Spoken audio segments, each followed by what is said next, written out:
हमारे आसपास कितनी तरह की चीजें हैं, है ना? लकड़ी, लोहा, प्लास्टिक, हवा। कभी सोचा है कि हम इन सबको कैसे समझते हैं या कैसे अलग-अलग ग्रुप्स में बांटते हैं? आज की इस चर्चा में हम इसी बुनियादी सवाल की तह तक जाएंगे। तो सवाल ये उठता है कि किसी भी चीज को देखकर ये कैसे पता करें कि वो मेटल है या नहीं। क्या बस उसकी चमक देखकर अंदाजा लगा सकते हैं या फिर इसके पीछे कोई और गहरा राज है? चलिए आज इसी पहेली को सुलझाते हैं। तो इस सफर पर हम क्या-क्या देखने वाले हैं? सबसे पहले हम समझेंगे कि ये बेसिक बंटवारा है क्या। फिर देखेंगे कि चीजें चमकती हैं, मुड़ती हैं या टूट जाती हैं। इसके बाद हम कुछ ऐसे मजेदार अपवादों पर नजर डालेंगे जो नियमों को मानते ही नहीं। फिर उनकी केमिकल रिएक्शंस को समझेंगे और आखिर में सबको एक फाइनल रैंकिंग देंगे। ठीक है, तो शुरू करते हैं। हमारी ये खोज शुरू होती है एलिमेंट्स की दो सबसे बड़ी कैटेगरीज को समझने से। यही हमारे वर्गीकरण का बेस है।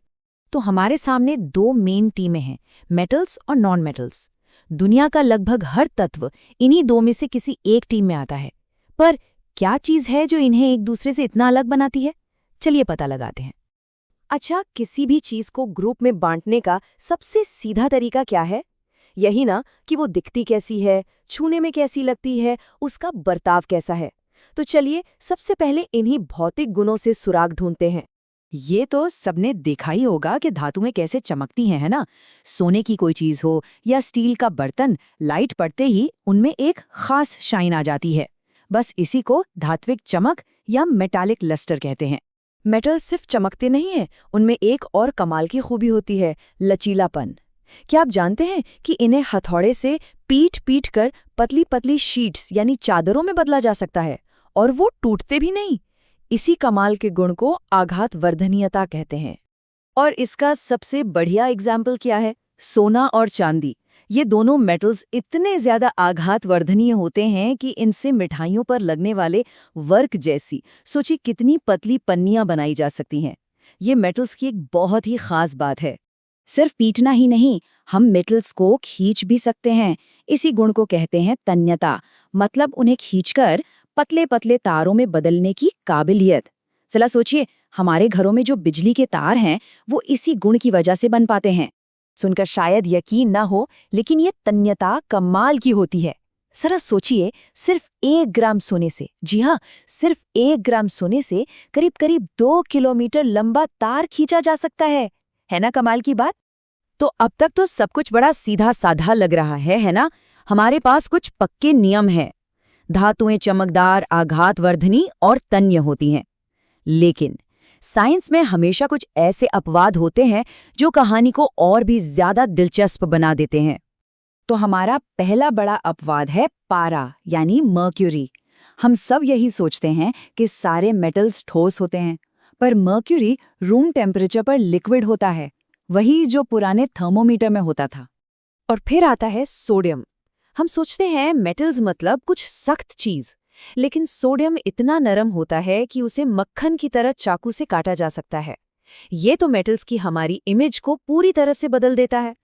और ऐसा नहीं है कि सिर्फ धातुएं ही नियम तोड़ते हैं। आयोडीन को देखिए, है तो ये एक अधातु, लेकिन इसकी सतह पर धातुओं जैसी ही चमक होती है। तो अब बताइए, सिर्फ चमक देखकर कैसे तय करें? तो मतलब साफ है, ये सारे अपवाद हमें एक ही बात सिखाते हैं कि सिर्फ बाहरी दिखावे पर भरोसा नहीं किया जा सकता। हमें चीजों को बांटने के लिए कोई ज्यादा पक्का, कोई ज्यादा भरोसेमंद तरीका चाहिए। तो जब बाहरी रूप रंग धोखा दे सकता है, तो अब हमें थोड़ा और गहराई में उतरना होगा। अब हम ये देखेंगे कि ये तत्व केमिकल लेवल पर कैसा बर्ताव करते हैं, क्योंकि उनका असली स्वभाव तो वहीं छुपा है।